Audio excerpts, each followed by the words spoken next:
iniciar aqui. Vamos lá. Boa noite, todo mundo. Boa noite, quem está presente aí, tá? Boa Vamos noite. aqui hoje para o módulo 2, né, sobre a teoria e história, né, da psicanálise em Chandor Ferenczi. Hoje a gente já entra aqui fazendo esse tipo de de metodologia que eu me propus, que é fazer, né, um estudo da teoria do Firenze, mais um estudo de teoria e de história, como o próprio Mezan ele propõe, né, da gente compreender a partir dos próprios escritos do Firenze, como que, por exemplo, houve a ruptura do Freud com ele, né? Porque é justamente nesse texto, né, que ele escreve na década de 30, sobre a confusão de línguas, que Freud, né, vira de costas, não o cumprimenta e começa ali um processo de cancelamento da figura do Firenze, né, dentro da psicanálise. Né? Então, assim, a gente está usar esse texto, né, como referencial para que a gente compreenda como foi o encaminhamento da teoria do Firenze e da clínica do Firenze e como que isso faz com que o Freud, né, ele rompa com o Firenze é muito importante, né? E o confusão de línguas ele é importante para a gente estar compreendendo isso, né? Confusão de línguas, né, entre o adulto e o infantil é extremamente importante para que a gente compreenda isso, né? E toda a figura teórica do Firenze dentro desse aspecto, né? Apesar de ser um texto muito curto, ali tem muito do que foi todo aquele encaminhamento para que ele chegasse àquele texto ali, tá? No Congresso Yesman, tá? Então vamos lá. Vamos começar aqui, tá? Com essa confusão que causou uma ruptura, tá? Dessa relação complexa que existia entre o Firenze e entre o Freud, tá? Então, assim, essa confusão que ocorreu entre os dois, tá? Na verdade, ela já dá apontamentos desde o início, pois é importante a gente entender que, desde o início, o Firenze está atrás de Freud dentro de um aspecto de legitimação, né, dele como psicanalista, né? Ele busca como uma criança, né, que ama o seu pai, né, essa autorização e esse reconhecimento, né, de que olha que coisa bonitinha que eu fiz, né, papai. Então assim, e, por incrível que pareça, de um outro lado, né, a relação do Freud com o Firenze, inclusive quando o Freud analisa o Firenze, faz com que o Freud ele também tenha algumas conclusões clínicas, tá, que é graças a esse encontro com o Firenze. Tá? Naquele livro que eu passei para vocês sobre a psicanálise do Firenze, do Sercola lá, ele no primeiro capítulo ele chama atenção para isso. Ele fala, não, tudo bem, o Firenze, ele é um cara que, né, ele nunca deixou de ser freudiano. Porém, a gente não pode tirar o mérito que Freud, principalmente nos escritos sobre clínica, em certa medida ele foi um firenziano. Ele admite as propostas do Firenze. E isso fica muito claro no Congresso de Budapeste, onde ele legitima Firenze e o método que ele já começava a propor ali, né, de escuta clínica. Né? Então, assim, então vamos lá. O interessante da gente colocar aqui está justamente sobre isso, né? O Firenze ele já nos dá uns apontamentos, o Firenze nos dá materialidade histórica, né? Para fazer uma confirmação que é algo que dentro da formação psicanalítica hoje, né? Ainda, ela é muito deficitária, né? Psicanalistas sabem muito pouco da história da psicanálise. Psicanalistas sabem muito pouco como que a historicidade ela é produtora de conceitos. Tá? Então, quando nós falamos de conceitos como inconsciente, aparelho psíquico, etc., né, sobre o que são estruturas, né, e etc., isso tudo ele é fruto de uma historicidade, de um contexto histórico, de uma produção histórica. Nós gostamos muito de usar a ideia do cultural, né, mas isso é uma ideia extremamente rasa. Eu quero deixar isso muito claro para vocês. Tá? Como historiador, como doutor em história, vou colocar essa toga aqui agora e dizer: psicanalistas entendem muito pouco de história. Muito pouco de história. E muitas das vezes eles se utilizam de argumentos que são extremamente rasos, como, por exemplo, a questão da cultura. Né? Ah, isso aqui é uma questão cultural. Não, a gente está falando de questões de historicidade. Historicidade está na consciência da relação entre passado, presente e expectativa de futuro. Ok? Então, dentro da própria historicidade, a gente precisa compreender que o Firenze já nos dá aqui isso. Se nós lermos, gente, isso está lá. É só você buscar as cartas do Freud para Rank, as cartas de Freud com Jung, as cartas de Freud com Firenze, as cartas de Freud com Abraham. Vocês vão ver o quanto que Freud ele era, né, um criador de uma perspectiva de cuidado para com o sujeito, para com o outro, mas que era extremamente autoritário, extremamente neurótico, extremamente histérico, né, no que tangia, né, a relação dele com a psicanálise. Em resumo, Freud era uma pessoa que não gostava de ser muito questionado ou muito contrariado. Tudo bem? E é algo que a gente hoje ainda vemos uma resistência no sentido psicanalítico daqueles que fazem a formação de psicanalistas em admitir essa característica do pai da psicanálise. É como se isso fosse um tabu. Aceitar a humanidade do Freud e as suas limitações também no aspecto do psíquico, da produção científica e etc., seria de alguma forma estar também deslegitimando a ciência que ele inventa? Não. Óbvio que não. Isso é uma bobagem. Né? Mas aqui o Firenze, né, tanto nas cartas, como eu deixei lá para vocês, como no Diário Clínico, já no primeiro capítulo, no primeiro, né, no primeiro escrito dentro do diário, em 1932, que já é o ano da ruptura, né, dos dois, o Firenze ele já aponta o quanto que o Freud ele é um pai autoritário e extremamente narcisista. Né? E o que eu trouxe para vocês, para que vocês compreendam isso? Eu não trouxe uma fala do Freud sobre o Firenze. Eu trouxe uma fala do Freud ao Rank, que vale a pena lembrar que nesse momento o Freud está rompendo com a galera que está se propondo a pensar a psicanálise de uma maneira própria. Ele é um cara que publicamente ele vai, né, pregar que a psicanálise é aberta, ela precisa estar aberta, ela precisa estar ampla e etc., como campo do saber, mas na prática isso é outros 500. Tá? Mas se vocês leram o capítulo que eu passei para vocês do livro do Daniel Cooperman, quando ele fala sobre essa confusão de línguas, ele deixa ali no início uma coisa muito interessante. O Freud era um cara que muitas das vezes ele deixava muito claro: faça o que eu falo, não o que eu faço. Tá? Então, assim, o Freud ele era um cara que, em muitos momentos dele, na discussão psicanalítica, ele ficava nesse campo. Faz o que eu falo, mas o que eu faço, né, só eu posso fazer. É necessário fazer essa crítica. É necessário porque isso tem uma materialidade histórica. E engraçado, onde é que vai estar essa materialidade histórica? Num estudo clínico do Freud, O Homem dos Lobos. Né? O Homem dos Lobos. Ok? Então vamos lá. Vamos começar, então, a ver essa perspectiva de como que ela funciona. Porque o Firenze, como Rank, tá? Que é o cara que cria a teoria do trauma de nascimento, tá?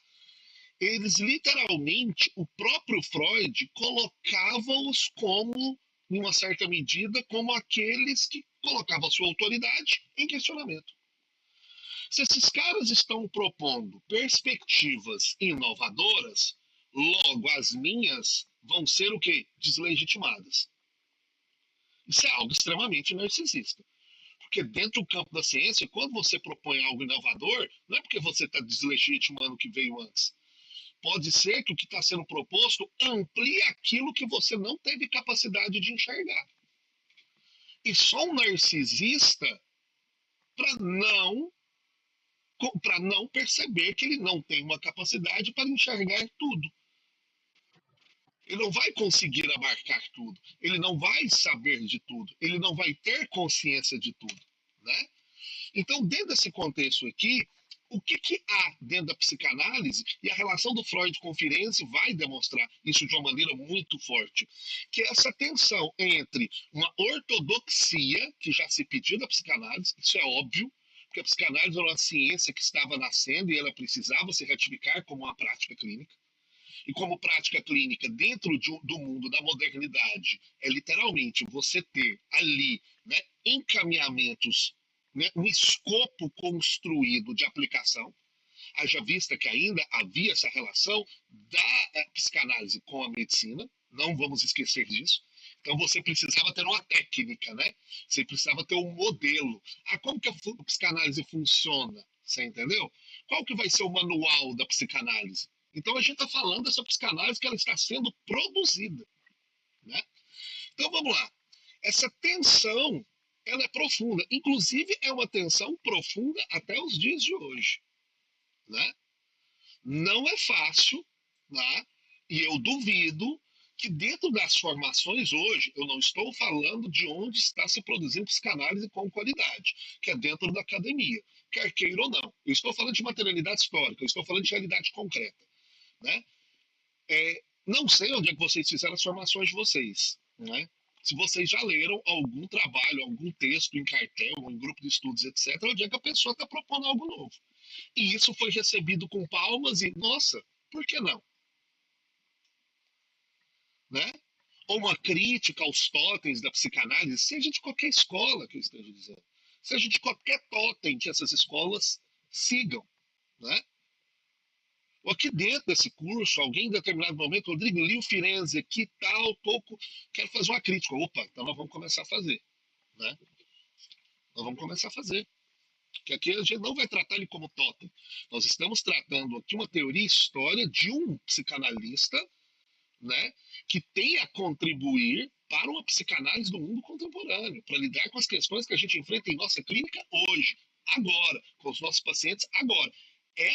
Isso é o que me importa quando a Cláudia me instigou a criar esse curso. Eu quero atender os meus pacientes agora.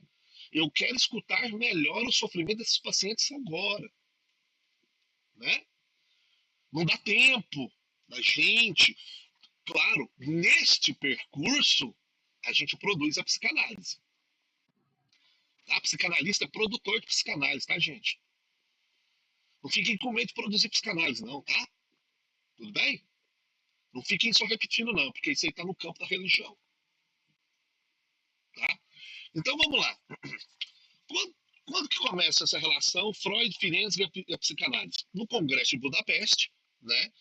Aonde o Freud ele pessoalmente reconhece que ali não está só surgindo o maior ou um dos grandes nomes da psicanálise, né, de todos os tempos.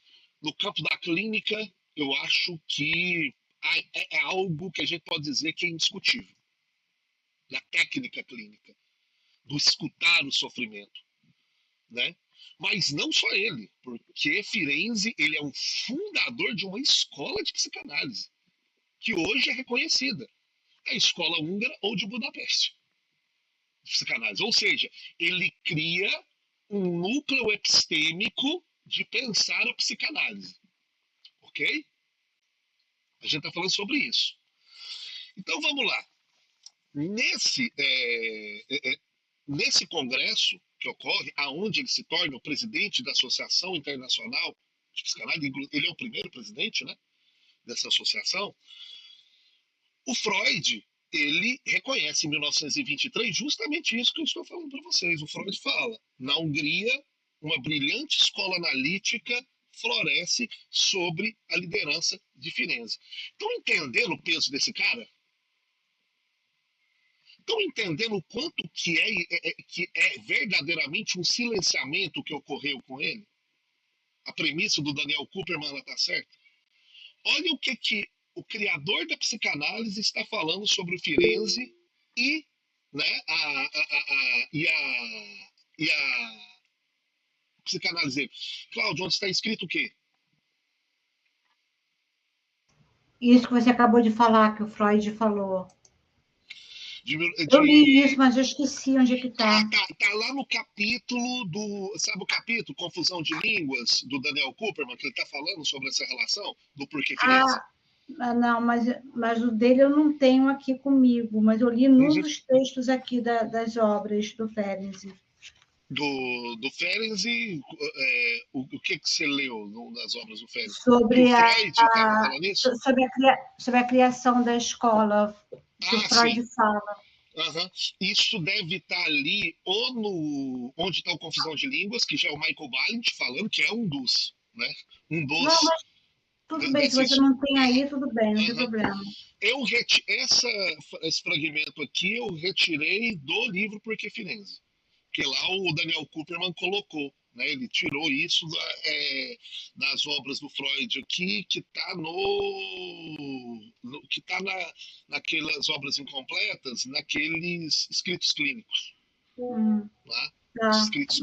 Mas eu li aqui num dos livros das obras aqui, obras completas do Ferenczi, não lembro qual.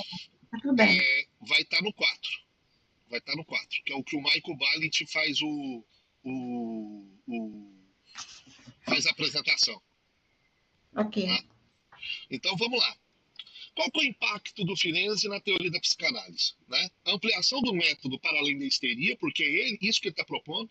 Sabe o que o Firenze fala? Ele fala, beleza, se eu atendo uma histérica, um histérico, né? Ou uma neurose, tá. Mas se surgir alguma pessoa com outra estrutura?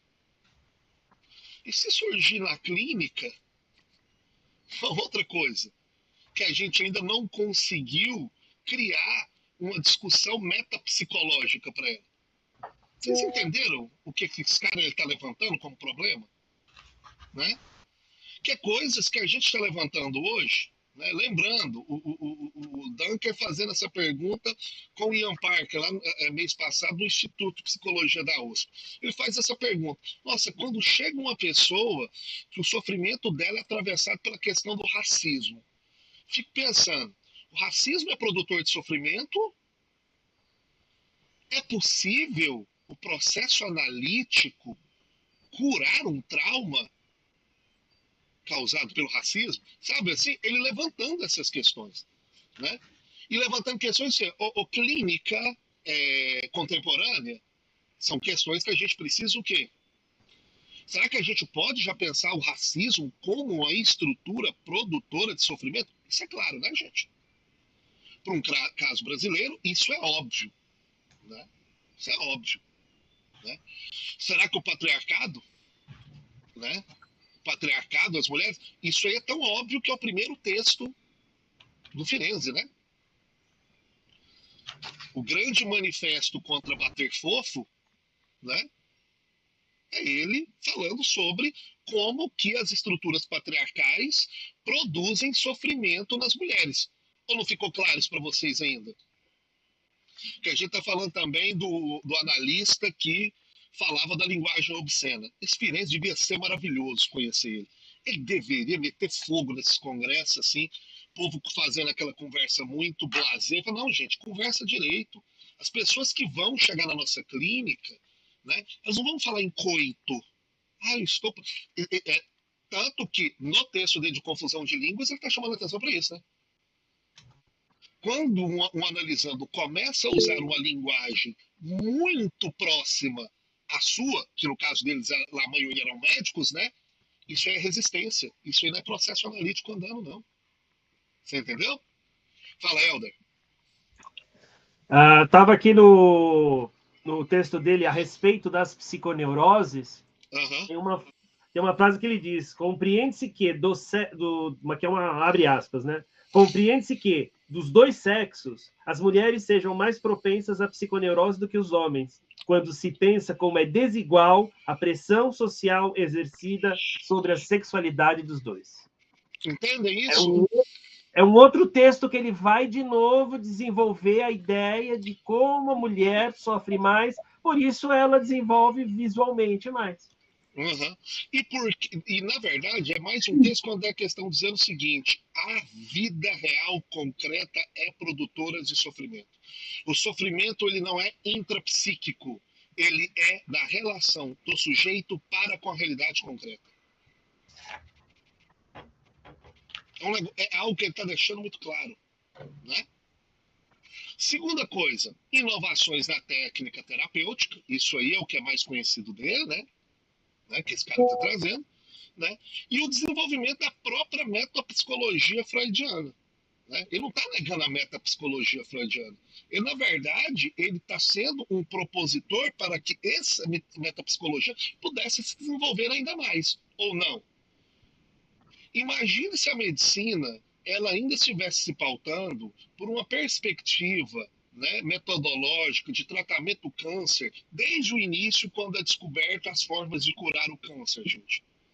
É óbvio, algo que é uma inovação, ela não deslegitima o que veio antes. Ela pode ser uma ampliação. Você veio até aqui, opa, dá para vir até aqui.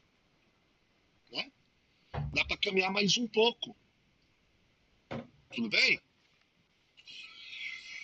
E aí vem aquela grande pergunta, né? Porque nesse congresso do Budapeste é perguntado, né? O que é uma análise? Né? O que é uma análise? Né? Uma análise, o Freud, ele defende que a análise ela é um processo aonde ele faz uma comparação com o processo dentro de um laboratório de química. Que uma análise ela é decompor, dissolver e onde a libido ela é o quê? Liberada. O Firenze ele dá um passo a mais. O Firenze dá um passo a mais nesses 3 passos. Ele fala que a análise ela é um catalisador dos afetos. Ela é um fármaco dos afetos. Ela é um catalisador, ou seja, ela é um lugar, ela é um momento onde os sujeitos podem colocar os seus afetos em movimento. Entendam agora o porquê que ele defende que o ódio é um afeto válido dentro do processo analítico e ele precisa ser movimentado. Estão compreendendo aonde que ele está querendo chegar aí, gente? Né? E aqui o Marcos Mariani Casadori, que é daquele livrinho, né, que aquele não tem ele em físico, ele só tem em PDF, que eu peguei para vocês, no capítulo 1, que ele fala sobre, né, o processo metodológico Firenze e Freud, né, ele chama atenção para o seguinte: assim, para o desenvolvimento da metapsicologia freudiana, né, freudiana, em outros aspectos, até então menos considerados por Freud, pelo lado técnico metodológico, buscava inovar e aperfeiçoar a técnica terapêutica de tratamento, e fez disso sua meta mais pretensiosa e menos ortodoxa. Daí aonde o Firenze ele vai. Qual que é a teoria de Firenze? É a teoria da clínica. O Firenze ele vai estar propondo uma ideia do que é inconsciente? Não. O Jung propôs, né? O Jung é o cara que vai redebater inconsciente, ele vai redebater o que é o sexual, a sexualidade, a libido, etc. Né? Ele vai bater num monte de coisa que era muito caro ali e já estava estabelecido como verdades absolutas dentro da psicanálise. Né? O Firenze não. O Firenze ele é um teórico da clínica psicanalítica. Tá claro isso para vocês? Repetindo. Firenze é um teórico da clínica psicanalítica. Tá? Por isso, a sua clínica é a chamada clínica do cuidado. O foco dele vai estar nisso. Né? Por isso, essa grande preocupação em saber o que acontece na realidade concreta e como isso chega na clínica. Porque nós recebemos o mundo em nossa clínica. O que é um sujeito que nós escutamos? O sujeito que nós escutamos nada mais é do que um fragmento de uma totalidade da realidade concreta. É como essa totalidade o afeta. Compreenderam isso? Por isso que hoje é imprescindível, ao fazer a escuta, ter clareza de quem é, a qual classe social pertence, qual etnia, qual sexo, qual orientação sexual, qual origem territorial, porque a gente também tem essas questões territoriais aqui no Brasil, né? Se estiverem atendendo em São Paulo ou no Rio de Janeiro uma pessoa que vem do Nordeste, com certeza pode ter que questões de xenofobia produzam sofrimento. Né? Então a gente está falando justamente sobre isso.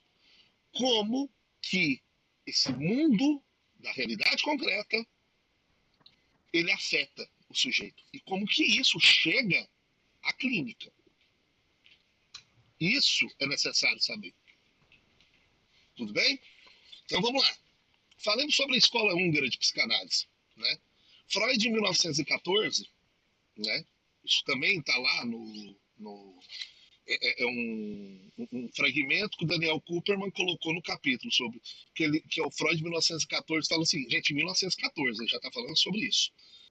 Da Hungria geograficamente tão perto da Áustria e cientificamente tão distante, surgiu um único colaborador, Sándor Ferenczi, mas que, em compensação, vale por uma sociedade inteira.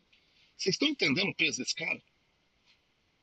O Freud está falando o seguinte, lá na Hungria tem um psicanalista, mas esse psicanalista, o que esse cara está propondo, vale uma sociedade de psicanálise inteira. Uma associação de psicanálise inteira, uma escola de formação, não está fazendo pela psicanálise o que esse cara está fazendo. Olha o peso desse cara. Né? Dentro desse contexto aqui, tá? Esses membros fundadores em 1913, que é o Sándor, o Roloz, o Levi, o Sándor Radó e o Hugo Ignotus, esses caras aqui deixaram um legado e uma influência tão forte que a gente vai sentir graças à escola inglesa. E olha que contraditório. E olha que contraditório. O cara responsável pelo silenciamento e o cancelamento de Firenze é Ernest Jones, um inglês. E graças à escola inglesa de psicanálise, as ideias do Sándor, elas não se perderam. Elas não se silenciaram. Elas foram mantidas, elas foram conservadas. Olha que impressionante isso e contraditório. Né? Nessa situação aqui, a gente precisa entender o seguinte. Quando que tudo começa? Quando que Freud e Ferenczi, no aspecto teórico, eles se encontram, mas com o tempo, Freud rompe com Ferenczi. A partir da ideia de a transferência e a técnica ativa. Tudo bem? Vamos lá. O Ferenczi, ele faz aquela proposição já a partir do Congresso de Budapeste, que, para além da histeria, que era ali uma estrutura clínica muito comum, que era atendida pelos psicanalistas, que o abrangimento de outros quadros de sofrimento psíquico. É dizer o seguinte, não existe só histeria. Não existe só a neurose obsessiva. Existem outras estruturas, o quê? Clínicas.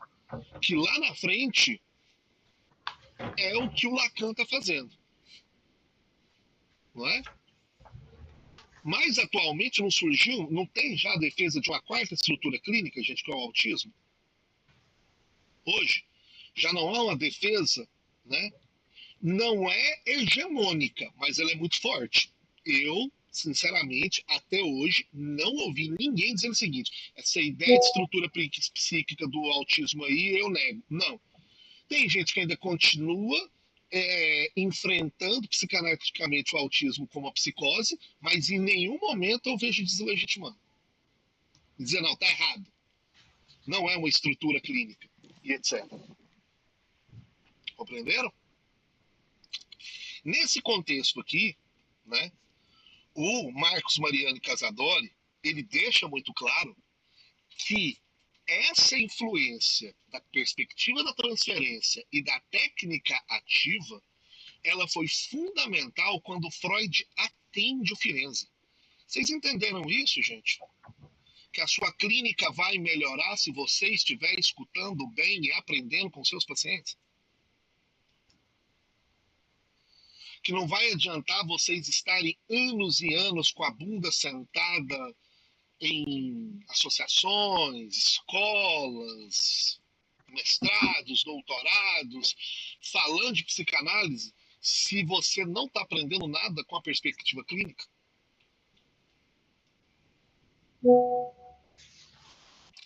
Nessa situação aqui, quando eu chamo a atenção de vocês, eu quero dizer o seguinte: quando se fala em técnica ativa, quem inventou a técnica ativa é o próprio Freud. Não foi o Firenze. Não foi o Firenze que criou a técnica ativa. Quem cria a técnica ativa de psicanálise é Freud. E onde nós podemos fazer essa afirmação?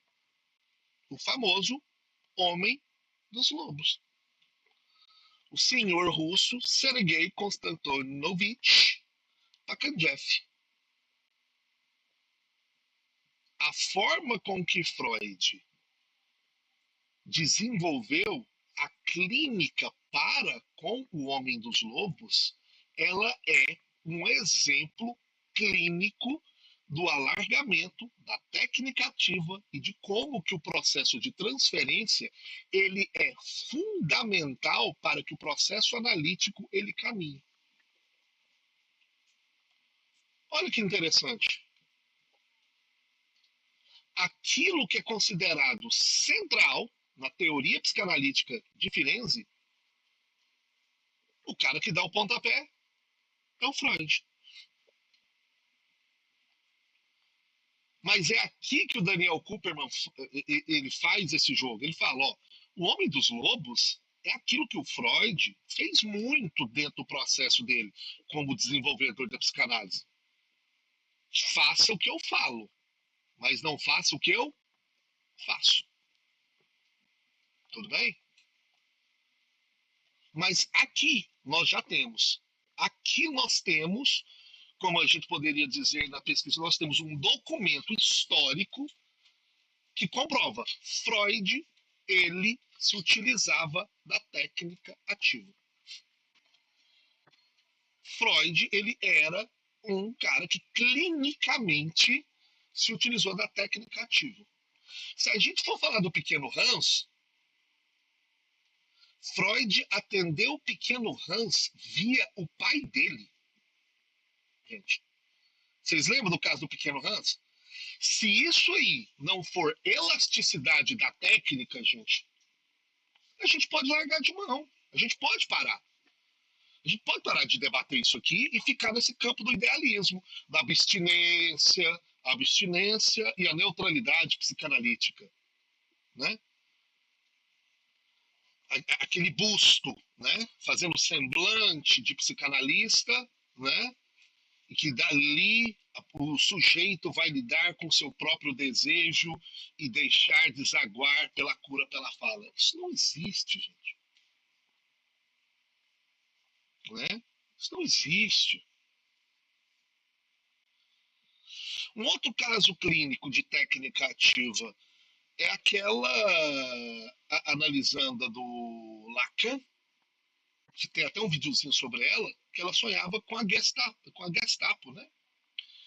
E ele, para aprofundar a transferência com ela, ele toca nela.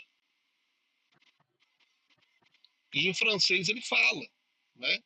Essa Gestapo, na verdade, tocar, etc. Ela fala que a partir dali há aquele processo de se dissolver, né, o sofrimento, que é o processo analítico. A gente está falando que o Freud defendia. Tá? Nos escritos sobre a clínica, o Freud ele fala que o processo analítico ele é um processo de, né, solução, né, e etc. Então vamos lá. Presta atenção. O Firenze aqui, já em 1932, ele refere-se à transferência, porque a transferência ela se torna central dentro dessa perspectiva que eu estou chamando a atenção de vocês aqui, que é a seguinte: ele falava que a transferência é a maldição egípcia, é a maldição egípcia da psicanálise. Por que ela é a maldição egípcia? Porque o próprio Freud falou sobre isso no tratamento para com o Homem dos Lobos. Que no processo dele com o Homem dos Lobos dá para ele um presente, né? Olha que coisa interessante, né? Se você está fazendo psicanálise, você não pode aceitar presente dos pacientes. Você não pode aceitar presente dos pacientes. Mas peraí, o Freud recebeu uma estatuazinha, né, egípcia de um paciente dele, mas no próprio Homem dos Lobos ele deixa muito claro que ali houve uma questão onde é que a coisa não andou mais, né? Ela não andou mais. Ele não conseguiu compreender como que a transferência estava lidando ali. É muito importante a atenção para isso. Como que eu vou lidar com essa transferência? Né? Fala, Cláudia. Você sabe em qual livro que está esse enunciado, enfim, essa palavra aí, a maldição egípcia sobre a transferência? Tá também, eu tirei ele lá do Cooperman. Do Cooperman, porque ele usa como subtítulo do Tá. capítulo aqui. Você poderia depois me enviar, porque eu perdi tudo que eu tinha, todas as minhas mensagens que eu troquei de celular? Tá, não, eu mando para você. Tá. Do capítulo 1 aqui, Tá. aqui, ó. Tá no 1.2, Maldição Egípcia, o caso do Homem dos Lobos. Tá, obrigada. Depois eu te lembro. Não, então beleza. Tá lá na página 43, tá só. Inspirados por esse episódio paradigmático da história da psicanálise, denominamos anteriormente Maldição Egípcia o destino funesto das análises que, por meio do descumprimento do princípio de abstinência por parte do analista, perpetuam a transferência, tornando-a infinitas. Nesses casos, o analista termina por se apoderar do seu analisando por meio da extensão do seu narcisismo, transformando a aventura analítica em uma experiência verdadeiramente sadomasoquista. Que é quando, pelo narcisismo, nós nos apropriamos do paciente. Nós nos colocamos como somos os curadores. Por isso essa maldição egípcia. Porque ela nos cega. Né? Olha que coisa interessante sobre isso aqui. O que é essa maldição egípcia da transferência? Primeira característica. A gente toma o analisando como objeto apassivado. Ele é passivo. Sabe assim? E nós sabemos que o processo analítico é nosso ou do paciente? Se vocês não têm clareza disso, gente, vamos voltar a estudar, porque a clínica psicanalítica não tem nada a ver com você. Não é sobre você, é sobre seu paciente. Tudo bem? Se o que o seu paciente está te dizendo, está te atravessando, está falando muito sobre você, supervisão e análise pessoal. Beleza? Estou fazendo uma vez por semana, não está dando conta, então faz 2, faz 3, faz 4, porque não é sobre você. Resolva isso. Resolva isso. Tá? Resolva isso. Segundo, é um trabalho conjunto entre analista e analisando. Beleza? Tanto que Firenze, olha para você ver, lembram do lembrar, repetir e elaborar? O Firenze ele faz uma proposta de ampliar a ideia de elaboração. A elaboração não é um processo apenas do analisando. A elaboração de um processo analítico é um processo conjunto de analista e analisando. Tudo bem? Lembrando, elaboração não tem nada a ver com reflexão. Porque quando a gente reflete, já vem as ideias de bem, mal, moral, bons costumes, a resistência aparece. Quando você reflete sobre as coisas. Elaborar está em outro campo. Tá? Um texto onde vocês vão entender isso de uma maneira mais profunda é a primeira parte, depois de todo o discorrer dos teóricos sobre os sonhos, o primeiro capítulo do Interpretação dos Sonhos, quando Freud já está apresentando o que ele quer fazer. Ele está falando sobre isso. Sobre elaboração e reflexão. Né? Que são dois campos diferentes. Tudo bem? Então vamos lá. Terceira coisa, a paciência. Né? E é aí que a gente precisa fazer uma pergunta, né? E essa pergunta foi eu que fiz, né?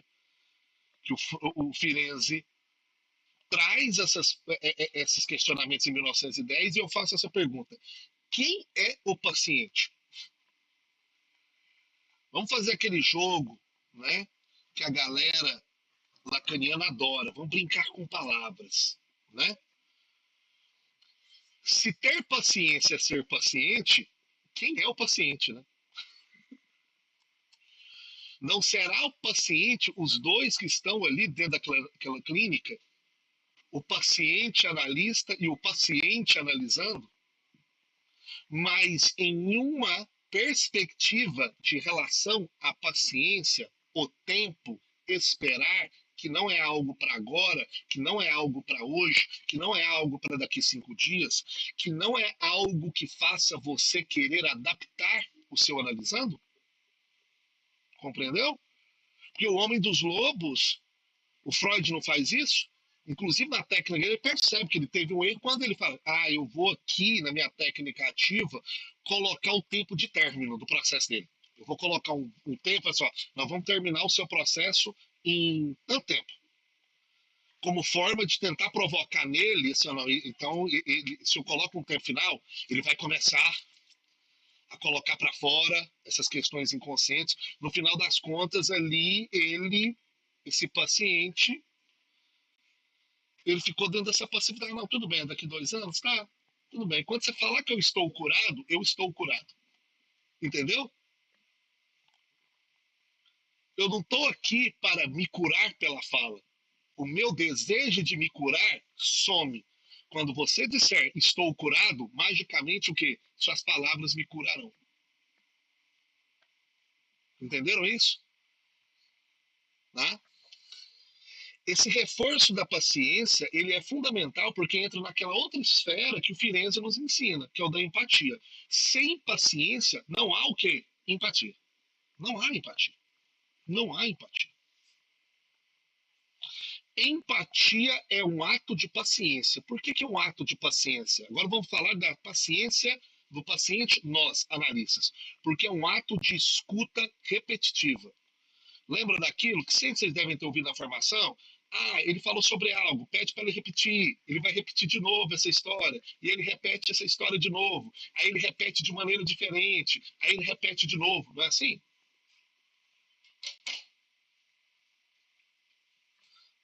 Presta atenção. E a quarta coisa. O paciente curado, obviamente, entre aspas, não é um paciente curado no aspecto biológico. Ele é um paciente que existe de uma forma o quê? Diferente. A cura de um paciente em psicanálise, ela perpassa dele continuar sendo um sujeito que existe, mas ele começa a existir de forma o quê? Diferente. Vou te dar um exemplo. Chega um paciente com um trauma violentíssimo da infância dele ou de um momento da vida dele. O que a psicanálise vai fazer desse paciente em relação com o trauma? Vai fazer ele esquecer esse trauma? Vai fazer ele ressignificar esse trauma? Não. Ele vai continuar existindo como sujeito que sofreu um trauma, mas de uma maneira o quê? Diferente. A relação que ele vai ter com esse trauma é uma relação de outra esfera. Compreenderam isso? Aonde, por exemplo, pode ser, eu não estou te dando a resposta exata, pode ser que esse trauma não mais determine a vida dele no presente. Entenderam isso? Ou pode ser que esse trauma o determine de uma forma positiva, de uma forma de pulsão de vida, de uma forma aonde o Freud nos ensina, onde ele consiga amar melhor e trabalhar melhor. Porque o Freud ele fala isso, né? Lá no livro Rosinha, dos escritos clínicos, né? Fala, Adriana, fica à vontade. Foi engraçado que você estava falando, quando você falou a cura, me veio quando você faz cura, assim, de material, de panela, Nossa, eu tenho uma outra alegoria. Sabe qual que é a alegoria que eu uso? A do queijo.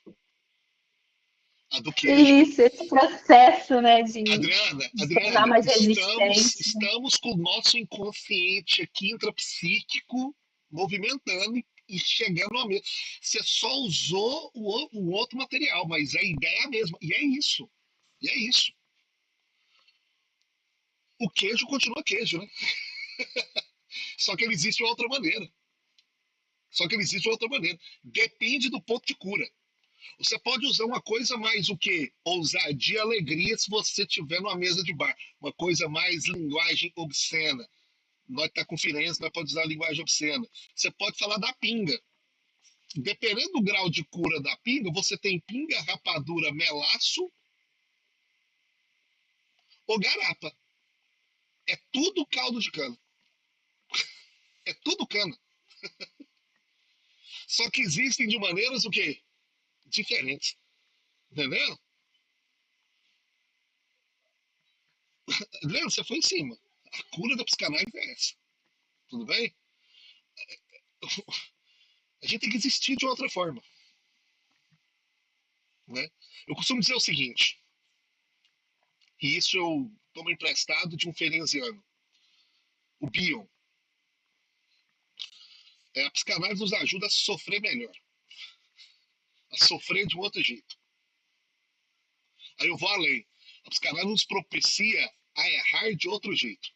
A gente chega lá falando dos nossos erros, não é que a gente não vai errar. A gente vai errar em outro lugar, de uma outra forma, com outras pessoas, com nós mesmos, mas de uma outra forma. Né? E por último aqui, vamos lá, a confusão de línguas. Né? Então aqui, essa implicação clínica, desculpa gente, eu não arrumei isso aqui, tá?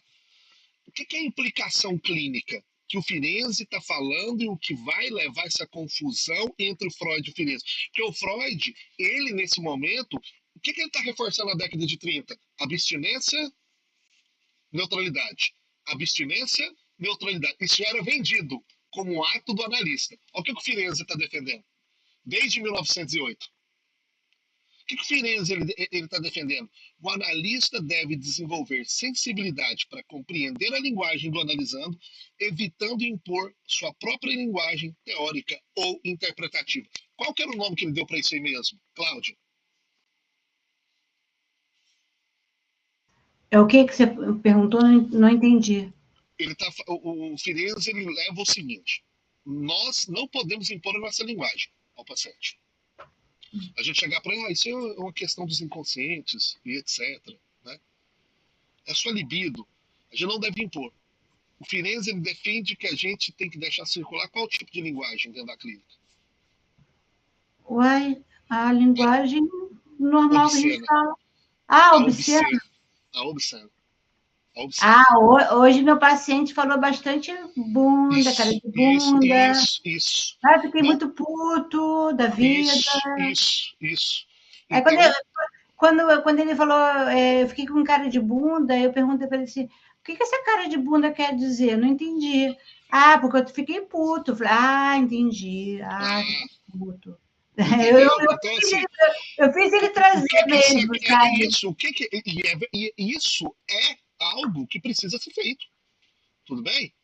Então, assim, quando nós fazemos a defesa de que nós defendemos uma linguagem obscena, não é que a gente vai ficar falando, eu falo. Não, gente. Nenhum paciente vai chegar para mim e falar, nossa, hoje eu tive um coito suficientemente bom. Porra.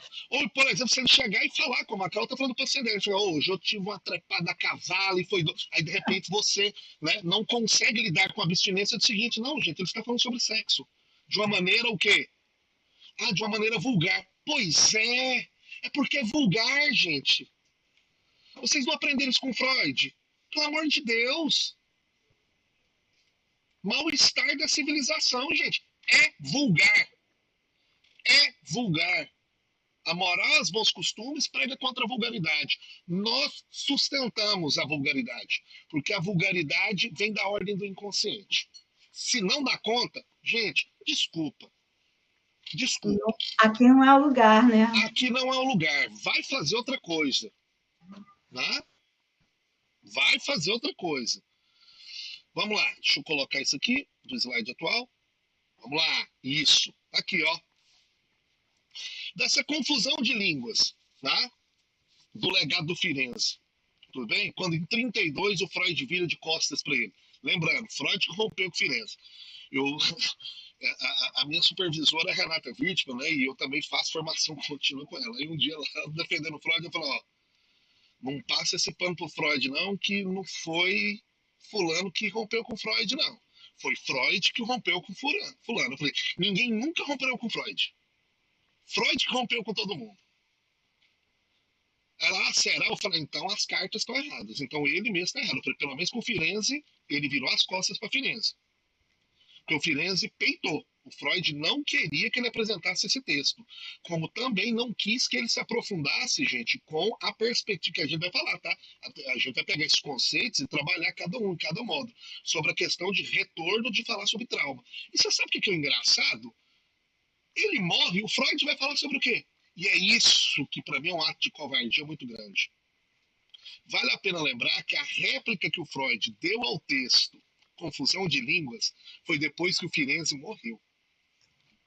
Ele não deu uma resposta em vida. Eu tenho uma tese. Porque ele não daria conta. Fala. Foi o último texto dele, né? Pelo menos aqui no volume Sim. 4. Sim. Mas você sabe, tá aqui, você sabe quando que ele fez o texto e quando que o Freud escreveu? Assim, desculpa. Quando ele fez o texto e depois de quanto tempo que ele morreu, você saberia dizer? Não, ele morre em 33, ué. Tá, mas e quando que ele escreve? Confusão de texto? 31 para 32. Era um texto, assim, bem recente dele. Então o Freud teria tido bastante tempo, né? Pelo menos um ano para responder, né? Pelo menos um ano. Entendi. Tá? E assim, eu tenho minha tese. O Freud não respondeu enquanto ele estava vivo porque ele não daria conta. Ele responde em qual texto? Você sabe qual texto? Eu não sei de cabeça aqui, mas depois eu ponho lá para vocês, tá? Eu sou curiosa. E detalhe, o Cooperman, ele faz esse debate. Ele fala, se ele tivesse tido oportunidade, é só você ler o texto do Freud, que você vê que é capenga. Dá para você chegar lá e limar mesmo. Sabe? Fala, Helder. Até quando o Félix escreve sobre o final, o encerramento da análise, Freud vai responder em 39 antes de morrer e diz: eu escrevo esse texto como resposta ao texto do Félix que ele fez, o Freud vai escrever. Ele vai escrever antes, né? Obviamente. Ele ficou 6 anos pensando nisso, né? Para poder escrever. Aí ele vai escrever, não, análise terminável e interminável é uma resposta ao que o Félix escreveu. Só que não responde nada. O do Félix ainda é melhor, porque tem uma visão criativa e única, e o Freud fica aqui, assim, em cima do muro. Porque se eu falo que tem fim, eu banco. Como é que eu banco? E se eu falo que não tem fim, como é que eu faço? Félix diz, amigão, não tem, vai fundo. Vai fundo e assim, o Félix fala o seguinte, muitas vezes que está interminável é porque está tendo um problema na transferência. A culpa é sua, analista. A culpa é sua, analista. Se o paciente não chega e fala assim, se você não percebe que ele está existindo de uma outra maneira, porque a gente precisa ter essa resposta. Que ele nos traga, olha, aquele problema que eu trouxe, reclamei muito, aconteceu de novo. E ele vai e te conta que se relacionou com esse problema de uma outra maneira. Você fala, opa. E você sabe o que é um fato interessante? tem até um negócio que o senhor fala, né? Um dos caras que pouco se fala, que bebeu da fonte do Firenze, é o Lacan, a teoria do passe. O passe formativo. Vocês já ouviram falar que existe isso nas escolas lacanianas, que é o passe? Né? E o passe perpassa a um término de processo analítico. Né? Então, assim, isso é extremamente importante a gente trazer. Né? Então, vamos lá. Os conceitos chaves que a gente tem que trazer. Primeiro, inovação técnica. Tudo bem? Firenze, durante todo o tempo em que ele atendeu e produziu teoria da psicanálise. Tá? Ele estava pensando como, inclusive debatendo com o próprio Freud, tá, gente? Até o rompimento, ele mandava para o Freud, será que eu estou fazendo certo? Será que isso aqui tem alguma coisa de incorreto? E etc. Segundo, a dimensão afetiva, que é o tal do tato do analista. Quando você vai saber o que fazer ou não dentro do processo analítico? Sua competência de escuta. O que fazer ou não. Será que eu devo perguntar ou não devo perguntar? E etc. Isso vai do tato, do analista. Inclusive tem essa ideia, né? Do tato do analista. Tá? Terceira coisa, a ética da autonomia. Dar autonomia ao seu paciente. O paciente não é um servo do analista. Né? Ele não é um servo do analista. Se a análise está aí há muito tempo e ele está girando no mesmo lugar, tem 5 anos que eu tenho um paciente e está girando no mesmo lugar. Opa, meu analista. Como é que está a sua supervisão? Será que não está na hora de trocar de supervisor?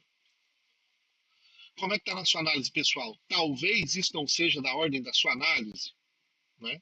Porque supervisor de vez em quando tem que fazer isso. Eu faço. Quando tem porque tá, eu acho que tá da sua ordem, da sua análise pessoal. Eu tô com o mesmo analista e tal. Falei, talvez, quem sabe, né? Talvez isso tá me falando mais de você do que do seu paciente. E eu não sou seu analista, né? Eu quero saber como que você tá manejando. Tá? E por último aqui, a influência intencional.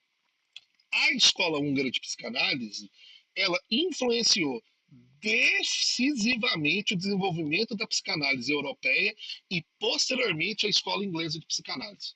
Gente, leiam Melanie Klein, leiam Winnicott, que vocês vão ver o quanto que isso aqui influencia o trabalho desses caras, dessa mulher e desse cara.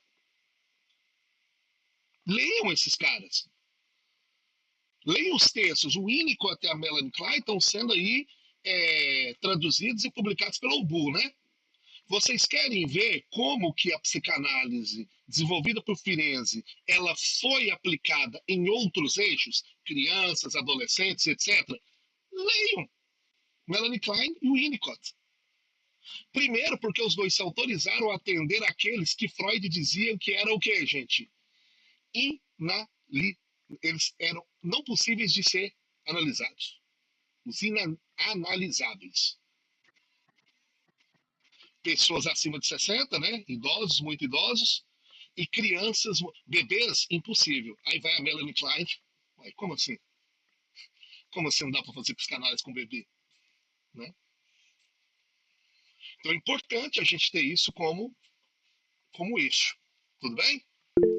Terminamos por aqui hoje, Helder. Fica à vontade.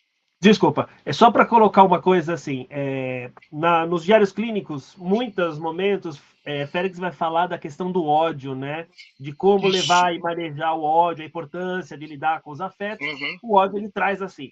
E aí tem sempre uma colocação nos estudos que se coloca 2 analisandos de Félix importantes foram Melanie Klein e Ernest Jones. Sim. Então alguns teóricos brincam dizendo que as transferências negativas entre Félix e Melanie Klein, ela sublima, criando uma nova teoria com crianças e levando a coisa para um outro estado.